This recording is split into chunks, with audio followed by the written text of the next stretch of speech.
Правительство Таджикистана все больше сходит с ума со своими чистками. Вы точно удивитесь. Подписывайтесь на обновления и точно будете в курсе всего самого важного. В Таджикистане возбуждено уголовное дело в отношении живущего в Праге журналиста Рустами Джани. Власти обвиняют его в публичных призывах к насильственному изменению конституционного строя и наемничестве.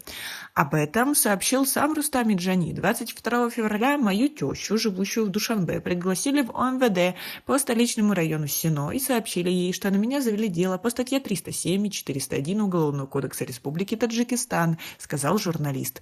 Статья 307 «Публичные призывы к насильственному изменению конституционного строя Республики Таджикистан» предусматривает лишение свободы на срок от 3 до 8 лет, а статья 201 «Наемничество» от 5 до 12 лет.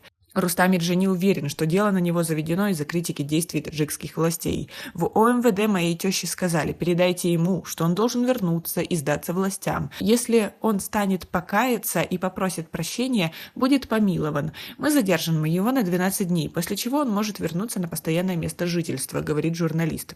В ОМВД района Сино города Душанбе от комментариев на эту тему отказались. Пресс-центр МВД Таджикистана 24 февраля на письменный запрос ответил, что информация о возбуждении уголовного дела против журналиста Рустами Джани не нашла свое подтверждение. Рустами Джани, бывший директор радио Имрус и главный редактор газеты Имрус Ньюс, в настоящее время живет в Праге. В прошлом он несколько лет работал в радио Азади.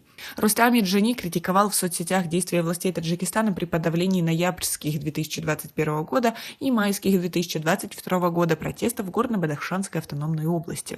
Ситуация у Губао обострилась 25 ноября 2021 года, когда в ходе спецоперации силовиков в селе Тавдем Рошт-Калинского района Гбао был убит местный житель Гулбидин Зюбеков.